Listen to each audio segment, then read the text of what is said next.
देखिएगा भगवान शिव की कथा में बैकुंठ में भगवान नारायण और लक्ष्मी जी विराजमान, और बैकुंठ में भगवान विष्णु और लक्ष्मी जी विराजमान है, और दोनों का झगड़ा होता है। और भगवान नारायण और लक्ष्मी का झगड़ा होता है, और लक्ष्मी जी भगवान नारायण को श्राप दे देती है, हे नारायण तुम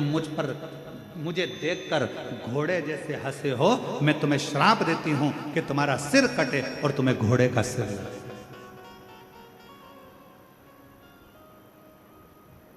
अब देखिए जरा, श्राप दिया गया। अब ब्रह्मा जी और ब्रह्माणी जी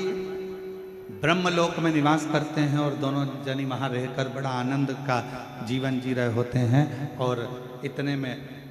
यज्ञ होता है, अनुष्ठान होता है, और उस अनुष्ठान में माता ब्रह्मणी के आने में देरी हो जाती है। माता सावित्री उस यज्ञ के अंतर्गत विराजमान हो जाती हैं, और माता ब्रह्मणी उनको श्राप दे देती हैं, ब्रह्मा जी तुम्हारी अर्धांगिनी होने के बाद भी तुमने यज्ञ में मेरी प्रतीक्षा नहीं करी, मैं तुम्हें श्राप देती हूं कि मृत्यु लोक में कहीं पर भी तुम्हारे मंदिर नहीं होंगे, मृत्यु लोक में कहीं पर तुम्हारा पूजन ना होगा, केवल एक पुष्कर की भूमि ऐसी होगी जहां पर तुम्हारा पूजन होगा, जहां पर तुम्हारा मंदिर। अब जरा विचार करिए, बैकुंठ लोक है, वहां पर भी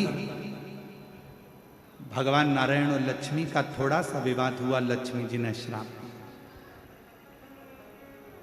ब्रह्मलोक है, ब्रह्मलोक में भी सारा ठाठ है, और माता ब्रह्मणी ने ब्रह्मा जी को श्राप दिया। पर केवल सारे लोकों में एक लोक मृत्यु लोक ऐसा है, जिस मृत्यु लोक के अधिपति भगवान देव अधिदेव महादेव हैं, दोनों आनंद के साथ विराजमान रहते हैं, और भगवान शंकर और पार्वती दुनिया के लोगों को प्रेरणा देते हैं कि सुख बड़े मकान में नहीं, अगर कैलाश की कंदराओं में भी रह रहे हो और माहौल अच्छा है तो सुख उस कंदरा में भी प्राप्त हो, सुख उस कंदरा में भी मिल सकता है, सुख उस कंदरा में भी प्राप्त हो सकता है।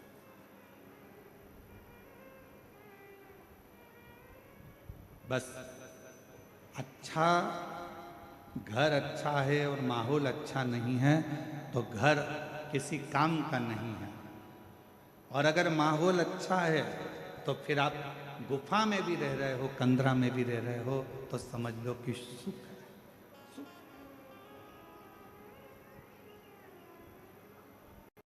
और देख लिया संसार हमने देख लिया, सब मतलब के यार